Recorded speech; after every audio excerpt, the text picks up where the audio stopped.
Hello everyone, welcome back to my channel. Welcome to let's at the beach Somen. আর আমি সোমেন চলে এসেছি নতুন একটা ব্লগ নিয়ে। গুড মর্নিং সকলকে। সকাল সকাল ব্লগটা স্টার্ট করছি। এরপরেই কিন্তু চলে আসবে বাড়িতে পুচু এবং দিদি, কারণ আমি পুচুকে স্কুলে দিতে যাচ্ছি।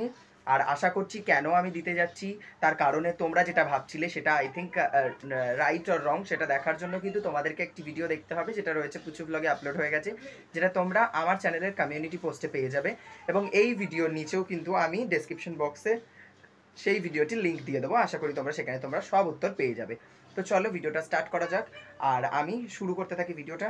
একটু পরে পুচু আর দিদি চলে আসবে, তারপরে ভিডিওটা কন্টিনিউ করছি। তো দিদি আর পুচু এখানে চলে এসেছে বাড়িতে। আর তারপরে দেখো ওরা কিন্তু এখানে নিয়ে চলে এসেছে খাবার, আর এতগুলো খাবার এনেছে। তো আমি ভাবছিলাম যে কী দিয়ে খাবারটা খাওয়া শুরু করব।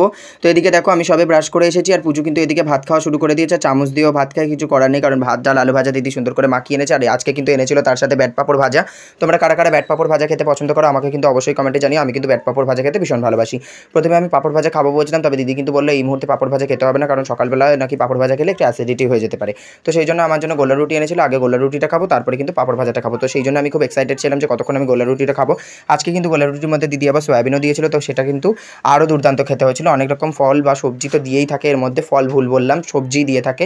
সবজির সাথে সাথে আজকে যখন সয়াবিনটা দিয়েছিল তখন কিন্তু আরও বেশ ভালো লাগছিলো। এদিকে দেখো ছিঁড়ে ফেললাম আমি পরোটাটা, মানে গোলা রুটির পরোটাটা। তারপরে কিন্তু সেটাকে আমি টুকটুক টুকটুক করে খাওয়া শুরু করে দিলাম। আর এরপরে কিন্তু দিদির সাথে গল্প করছিলাম, দিদিকে বলছিলাম একটা বিষয়, কারণ অনেক রকমের এখন ফিচার্স এসেছে নতুন ইউটিউবে এখন আপলোড করার ক্ষেত্রে কিন্তু একটা অপশন এসেছে যে সেটা এআই জেনারেটেড নাকি আমরা নিজেরা সেটাকে ক্রিয়েট করছি। তো সেটাই আজকে দিদিকে বুঝিয়ে দিচ্ছিলাম, একটুখানি কথা হচ্ছিলো সেটা নিয়ে। দিদিকে বলছিলাম ভালো করে এবার আপলোড করবি বুঝে বুঝে। তো সেটাই তোমাদেরকে বলছিলাম, তোমরা যদি কেউ জানতে চাও অবশ্যই আমি একটি ডিটেল ভিডিওতে জানিয়ে দেবো। তারপরে কিন্তু তাড়াতাড়ি করে খাওয়া দাওয়া শুরু করে নিচ্ছিলাম। আর এরপরে কিন্তু আমি নিয়ে নিলাম একটা পাঁপড়, আর পাঁপড়টা কিন্তু খাওয়ার জন্যই আমি এতক্ষণ ধরে অপেক্ষায় বসেছিলাম। এরপরে কিন্তু আমি রেডি হয়ে বেরিয়ে যাবো ভাগ্নেকে স্কুলে দিতে, কারণ ওকে এবার থেকে আমি স্কুলে দিতে যাই। আর কেন দিতে যাই সেটাও তোমরা জানো অবশ্যই। দিদি একটু অসুস্থ ছিল, সেই থেকে আমি দিতে যাচ্ছি। দিদা আর একটু সুস্থ হয়ে গেলে তখন কিন্তু আমি আর যাবো না। এদিকে দেখো দেখতেই পাচ্ছ তোমরা, ওই যে পুচু তোমাদের খাওয়া দাওয়া শুরু করে দিয়েছে, আর ওর কিন্তু খাওয়া দাওয়াটা মোটামুটি হয়ে এসেছে। এবার আমি একেবারে এই গরমের মধ্যে যা হোক করে একটা ফুল প্যান্ট মানে ট্রাউজার পরে নিয়েছি, আর তার সাথে কিন্তু সানগ্লাসটা অবভিয়াসলি নিয়ে নিয়েছি, কারণ এই গরমের মধ্যে এছাড়া কিন্তু বেরোনোই যাবে না। দিদি এখন বাড়ি চলে যাবে, আর তারপরে কিন্তু আমি ওকে নিয়ে দিতে চলে যাব স্কুলে। তো এদিকে দেখো মোটামুটি ও রেডিও হয়ে গেছে। আর আমি বলছিলাম যে আজকে আমি ব্যাগ নেবো না, তুই ব্যাগটা নে, কারণ ব্যাগটা নিলে না পুরো পিঠটা আমার আটকে থাকে। ওর ব্যাগের যে বেল্টগুলো সেগুলো তো খুব ছোটো, সেজন্য আমার পিঠটার মধ্যে আটকে থাকে, খুব কষ্ট হয় আমার চালাতে।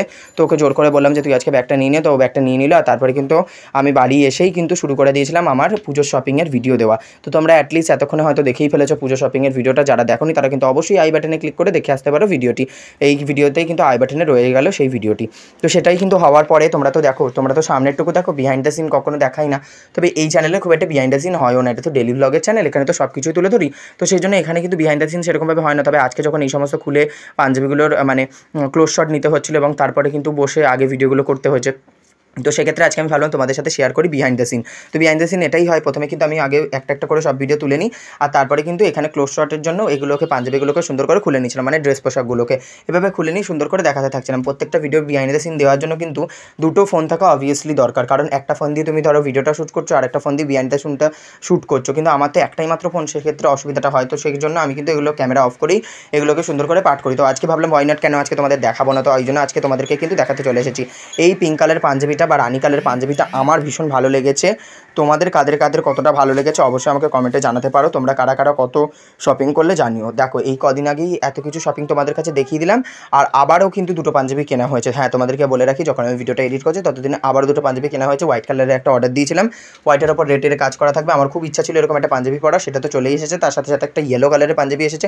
ওইদিকে দেখতে পাচ্ছি ইয়েলো কালারের পাঞ্জাবিটা ঝোলানো রয়েছে, কারণ আজকে সন্ধ্যাবেলাতে যাবো আমি একটি গণেশ পুজোর নিমন্ত্রণে। তো সেটার get ready with me I think তোমরা এখন অবধি দেখেছো কি দেখোনি আমি বলতে পারছি না ঠিক মতো করে। তো সেই জন্য ওটা বার করা রয়েছে। এটা কিন্তু একটা গোল্ডেন কালারের পাঞ্জাবি, আর যেটা আমি নিয়েছি সেটা কিন্তু একটু ইয়েলো টোনের, মানে একদম ইয়েলোইশ টোন, একদম হালকা একটা কালার। আর তার উপরে কিন্তু রেডের একটা সুন্দর কাজ করা রয়েছে ভরাট। সামনে একটা ইভেন্ট আসতে চলেছে তোমাদেরকে বলে রাখি, আর সেই ইভেন্টের জন্য কিন্তু প্রচুর পাঞ্জাবির আমি কালেকশন তুলছি মানে নিজে পরার জন্য। হ্যাঁ, তো সেই জন্য আমি নিচ্ছি এত পাঞ্জাবি, কারণ এগুলো পরে কিন্তু সামনের একটি ইভেন্টের, প্রত্যেকটা ইভেন্টে একটা ইভেন্টের জন্য একটা ড্রেস পরবো, এটাই ভেবে রেখেছি। তো দেখা যাক কতটা কী হয়। আর এখন তোমাদের কাছে সব কিছু রিভিল করছি না, কারণ তোমরা একটু এক্সাইটেড এক্সাইটেড থাকবে, না হলে তোমাদের মধ্যে কৌতূহলটা জাগিয়ে তুলি তারপরে কিন্তু দেবো।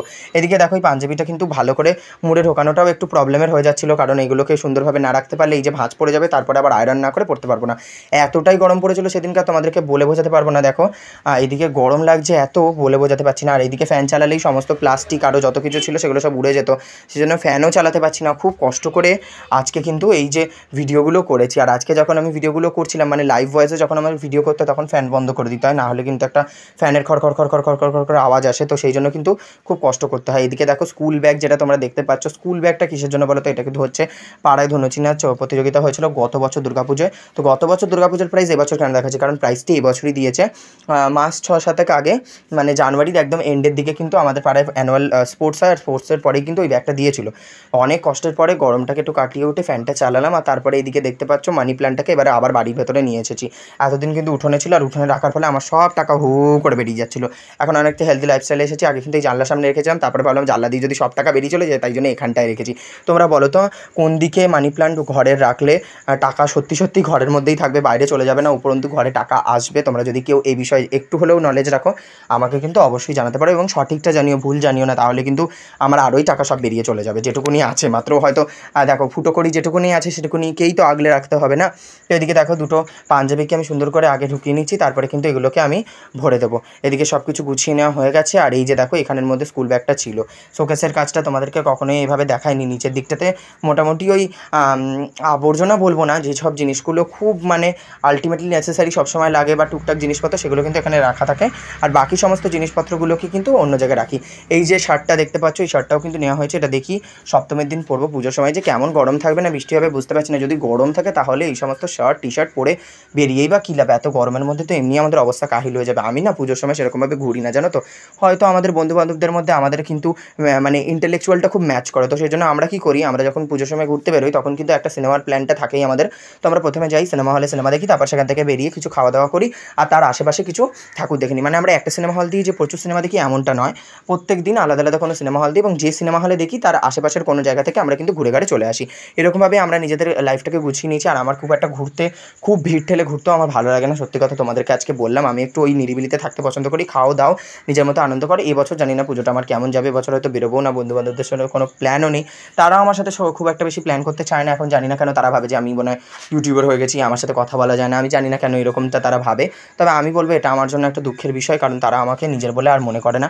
সময়ের সাথে সাথে তারা আমাকে দূরে ঠেলে দিয়েছে আমার কাজের জন্য, জানি না কেন। তো এদিকে দেখো সমস্ত কিছু আমি গুছিয়ে ফেললাম, আর এরপরে কিন্তু আমি খেতে বসে গেছি, একেবারে স্নান করে এসে খেতে বসেছি। আজকে কিন্তু আমার লাঞ্চে ছিল ভাত, আর ভাতের সাথে ছিল কিন্তু এখানে ডাল, ডালের পরে এখানে ছিল আমার তড়কা, মানে তড়কা এখানে বানিয়ে দিয়েছিল দিদি। আর তড়কা কিন্তু সবাই রুটির সাথে খায়, আমি কিন্তু ভাতের সাথেও বেশ ভালো খাই, ইভেন মুড়ির সাথেও ভালো খাই। এখানে ছিল আলু আর একটি সবজি দিয়ে তরকারি, সবজিটার নাম আমার এক্স্যাক্টলি মনে পড়ছে না, তাই তোমাদেরকে বলতে পারলাম না। এদিকে ছিল আলু পটলের ঝোল, কত বড় বড় লঙ্কা দেখতে পাচ্ছ, এই জন্যই তো আমি অত খেতে ভয় পাই, কারণ এত ঝাল হয় তরকারিগুলো, আর আমি একটু তেল ঝাল মশলা কম খেতেই পছন্দ করি। এরপরে একেবারে খাওয়া দাওয়া নিয়ে বসে গেলাম। আর আজকে কিন্তু ক্যামেরাটা অন্য অ্যাঙ্গেল থেকে বসেছি, তাই তোমরা দেখতে একটু অবাক হয়ে যাচ্ছ। ব্লগটা আর বেশি দূর বাড়াবো না, ব্লগটা ছিল এতটুকুই। কেমন লাগলো এই সিম্পল অথচ সাধারণ এবং বিহাইন্ড দ্য সিন আরও অনেক কিছু তুলে ধরলাম এইটুকু একটা ছোট্ট ব্লগের মধ্যে। যদি ভালো লেগে থাকে তাহলে অবশ্যই একটা লাইক করো, কমেন্ট করো, শেয়ার করো, আর সাবস্ক্রাইব করতে ভুলো না লেটস আড্ডা উইথ সোমেন। আর যারা ফেসবুক থেকে দেখছো, ফেসবুক পেজ থেকে, তারা কিন্তু অবশ্যই পেজটাকে ফলো করে নিও। পাশে থেকেও। Tata bye bye, see you soon, দেখা হবে অন্য একটি ব্লগে, টাটা।